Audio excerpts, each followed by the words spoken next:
Hello everyone, आप लोगों का मेरे चैनल पर स्वागत है। आज के मैं इस वीडियो में क्लास 10th मैथ्स का चैप्टर नंबर 5 अर्थमेटिक प्रोग्रेशन की एक्सरसाइज 5.2 का सॉल्यूशन कवर करेंगे। ये हमारी वीडियो का पार्ट 5 है, जिसमें हम क्वेश्चन नंबर 17 से लेके क्वेश्चन नंबर 20 तक के क्वेश्चन करेंगे और आज हम इस एक्सरसाइज के सॉल्यूशन को समाप्त कर देंगे। तो अगर आप हमारे चैनल पर नए हो तो हमारे चैनल को सब्सक्राइब करके बेल आइकन को प्रेस कर देना, ताकि आपको हमारे आने वाली वीडियो का नोटिफिकेशन मिल जाए। और हमारी वीडियो को ज्यादा से ज्यादा शेयर करिए, लाइक करिए, कमेंट करिए और हमें ज्यादा से ज्यादा सपोर्ट करिए। तो चलिए शुरू करते हैं। देखो, क्वेश्चन नंबर 17 है कि फाइंड द 20th टर्म। हमें 20th टर्म फाइंड आउट करनी है from the last term of AP. ये जो एपी गिवन है, इसकी लास्ट टर्म से हमें क्या फाइंड करनी है? इसकी 20th टर्म फाइंड आउट करनी है। तो इसको फाइंड आउट करने के लिए हम क्या करेंगे? सोल्यूशन नंबर 17 देखते हैं आप। देखो, हमें यहाँ पर करना क्या होगा। हमारे पास ये एपी है 3, 8, 13, ये कहाँ तक है? 253 तक है। अब देखो, हमें पीछे से 20 टर्म निकालनी है।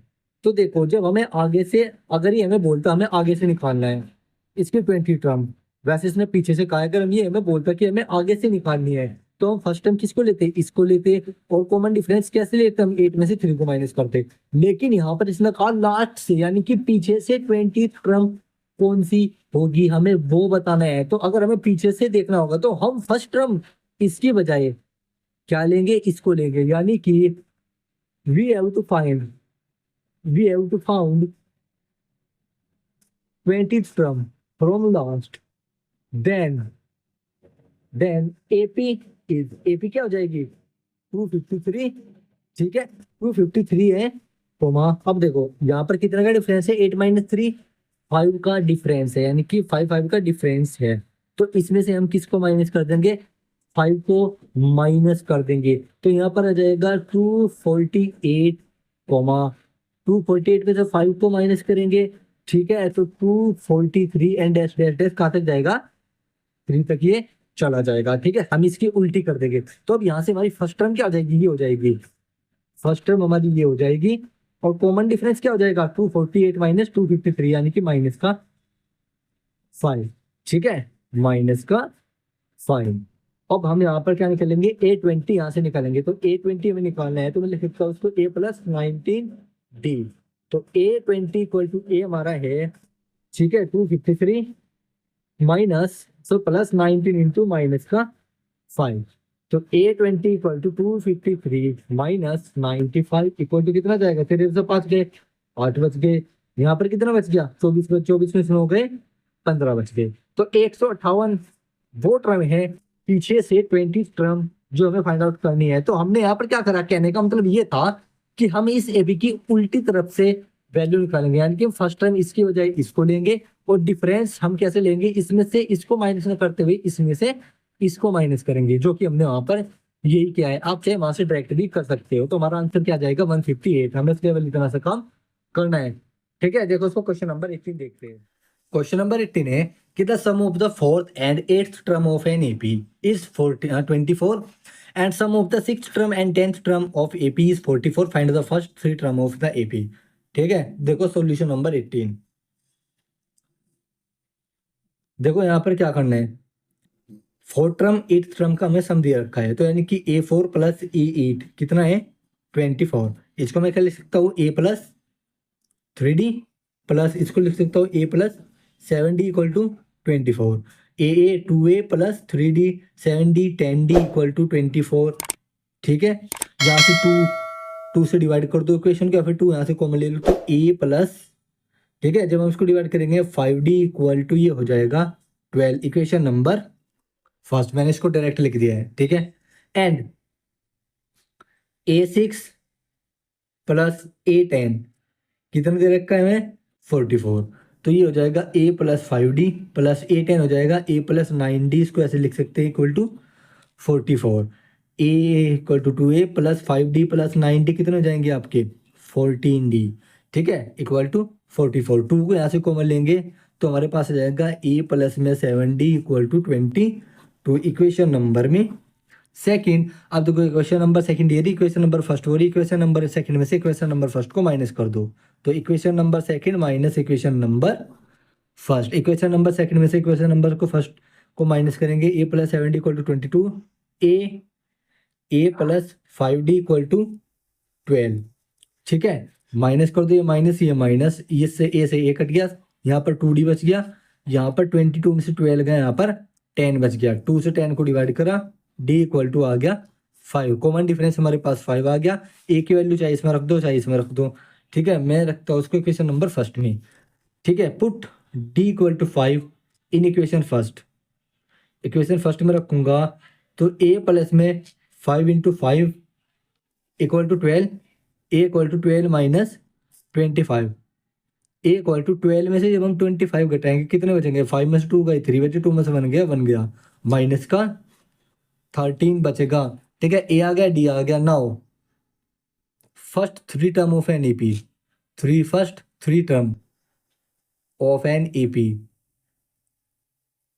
कितना हो जाएगी, सबसे पहले क्या हो जाएगी -13 हो जाएगी, अगले क्या हो जाएगी -13 प्लस 5, तो -13 प्लस 5, थर्ड हो जाएगी -13 प्लस 2 इंटू 5 यानी कि 2 इंटू डी, तो -13। ठीक है, 5 में से 13 गए तो कितना बचेगा -8। ठीक है, 2 5 10, 10 में से 13 गए -3। ठीक है, तो हमारी फर्स्ट टर्म एपी की ये आ जाएंगी, तो ये हमारी एपी हो जाएगी जो कि फर्स्ट 3 इसकी टर्म है। चलते हैं क्वेश्चन नंबर 18 पर, सॉरी 19 पर। देखो क्वेश्चन नंबर 19 है, इसमें कहा है कि सुब्बा राव है जिसने काम शुरू किया था 1995 में, एनुअल सैलरी जिसकी थी 5,000। ठीक है, 5,000 रुपये से उसने काम को शुरू किया था। ठीक है, उसकी सैलरी इतनी थी शुरुआत में, and received an increment of ₹200 each year. प्रत्येक साल उसके 200 रुपये इंक्रीमेंट होते रहते थे। तो in which year his income reach ₹7,000, तो उसकी किस ईयर में 7,000 इनकम हो जाएगी। तो देखो सॉल्यूशन नंबर 19 में एक्चुअली है क्या, देखो उसकी जो पहली इनकम है वो क्या थी शुरुआत की 5,000। ठीक है, और उसका इंक्रीमेंट कितना होता जा रहा था प्रत्येक साल 200 रुपये, यानी कि उसका फिक्स अमाउंट क्या हो रहा था, इंक्रीमेंट हो रहा था, यानी कि जब वो हर साल 200 बढ़ रहा था तो 200 क्या हो गया उसका फिक्स अमाउंट हो गया, यानी कि 200 हमारा क्या हो गया डी हो गया इस हिसाब से, और ए हमारा क्या हो गया 5,000 हो गया। तो ए इक्वल टू कितना हो गया 5,000। ठीक है, डी इक्वल हो गया 200। और अब इसने कहा कि in which year his income reach ₹7,000, तो उसकी सैलरी 7,000 कितने साल में हो जाएगी, यानी कि ये हमें ए एन दे दिया, ए एन हमें कितना दे दिया 7,000, तो हमें यहाँ से एन की वैल्यू फाइंड आउट करनी है। ठीक है, ये एन डिसाइड करेगा कि इसकी 7,000 अमाउंट कितने साल में होगी। तो यहाँ पर फॉर्मूला लगा दो a plus n minus 1 into D equal to A N. ठीक है, ए एन हमारे पास कितना है 7,000 equal to A plus A कितना 5,000 है। ठीक है, प्लस एन कितना 200 है -1 इंटू डी कितना है, डी हमारा 200 है, सॉरी एन हमें फाइंड आउट करना है, सॉरी। ठीक है, यहाँ पर डी हमें 200 दे रखा है, एन हमें फाइंड आउट करना है। तो देखो 7,000 में से 5,000 गए, 7,000 माइनस 5,000 अपॉन में 200 इक्वल टू में n माइनस 1। तो देखो 7,000 में 5,000 गए, 2,000 बच गए। ठीक है, 200 नीचे अपॉन में, ठीक है, और यहाँ पर इक्वल टू में n माइनस 1, 2 कटी, 2 से 10 20 कट गया 10, तो n equal to 10 plus 1 equal to 11। तो n की वैल्यू आ गई 11, यानी कि hence in 11 years Subba Rao received an salary income 7,000 rupee, यानी कि 7,000 वो 11 साल में पाएगा, यानी कि इसको 11 साल का टाइम लगेगा 7,000 इनकम होने में। ठीक है, क्योंकि उसके प्रत्येक साल कितनी इनकम बढ़ी थी 200 से, जो कि फिक्स अमाउंट हो चुकी थी, और पहली सैलरी थी 5,000। तो ए हमारा ये हो गया, डी हमारा ये हो गया। अब टोटल उसकी सैलरी 7,000 कितनी हो जाएगी, यानी कि ए एन हमारी ये हो गई। वहां से मैं एन की वैल्यू निकालनी थी जो कि साल यहाँ पर कहलाया है। ठीक है, चलते हैं क्वेश्चन नंबर 20 पर। देखो क्वेश्चन नंबर 20 है, Ramkali saved ₹5 in the first week. कोई रामकली है वो अपनी सेविंग करनी शुरू करती है। ठीक है, पहले वीक में वो 5 रुपए सेविंग करती है। ठीक है, and increase her weekly saving, फिर वो उसके बाद जो उसकी हर वीकली जो उसके अगले वीक में जो वो पैसे सेव करती थी, तो वो 1.75 रुपये क्या करती थी सेव करती थी कॉन्स्टेंटली, यानी कि हर वीक वो इतने रुपये सेव करती थी। ठीक है, पहले वीक में तो 5 रुपए थे, और उससे आगे हर वीक में वो कितने पैसे सेविंग करती थी 1.75। तो अगर इस हिसाब से देखा जाए तो ये हमारी कांस्टेंट फिक्स टर्म हो गई, जो वो कॉन्स्टेंटली सेविंग करते थे, यानी कि हमारा डी हो गया, ये हमारा ए हो गया 5। तो अब कह रहा है इफ द nth वीक, अगर यहाँ पर n वीक लगते हैं, हर वीकली सेविंग बिकम ₹20.75, यानी कि इस nth वीक में उसकी इनकम कितनी हो जाती है 20.75। फाइंड n, तो हमें क्या फाइंड आउट करना है, n की वैल्यू फाइंड आउट करनी है। तो बस कुछ नहीं करना है, a की वैल्यू दे रखी, d की वैल्यू दे रखी, हमें n की वैल्यू निकालनी है। ठीक है, देखो कैसे, a की वैल्यू कितनी है 5, डी कितना हो जाएगा 1.75। ठीक है, और एन हमारे पास कितना है 20.75, और हमें एन की वैल्यू फाइंड आउट करना है। तो a plus N minus one into D equal to A n. A n कितना है 20.75 इक्वल टू डी कितनी है, हाँ सॉरी, ए कितना है 5 है, plus N minus one, N की वैल्यू फाइंड आउट करनी है। डी कितना है हमारे पास 1.75 हमारे पास क्या है, डी है। इसको अगले पेज पर सोल्व करते हैं।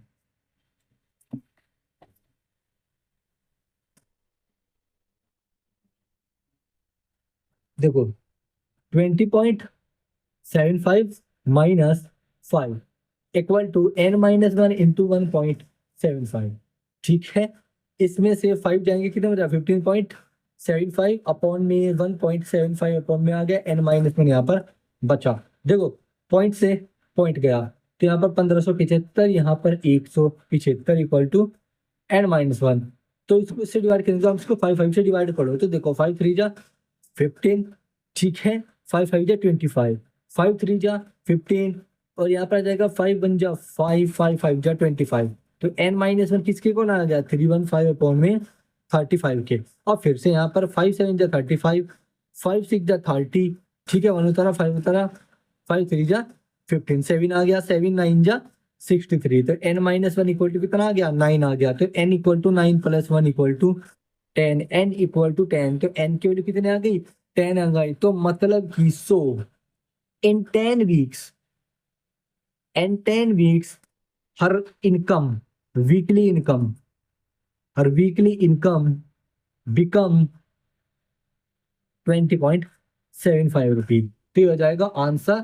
तो ये पार्ट हो जाता है आपका कंप्लीट। इसके साथ इस एक्सरसाइज का टोटल क्वेश्चन जितने भी है वे सभी कंप्लीट हो जाते हैं। ये एक्सरसाइज होती है आपकी खत्म। आप लोगों को अगर इस एक्सरसाइज के किसी भी पार्ट में किसी भी क्वेश्चन से लेकर के कुछ भी डाउट हो तो आप हमें कमेंट करने, उसका आंसर हम आपको जरूर देंगे। और आप लोगों को हमारी वीडियो पसंद आई हो तो हमारी वीडियो को लाइक करना, शेयर करना और हमारे चैनल को सब्सक्राइब करना और बेल आइकन को जरूर प्रेस कर देना ताकि आपको हमारी आने वाली वीडियो का नोटिफिकेशन मिलता रहे।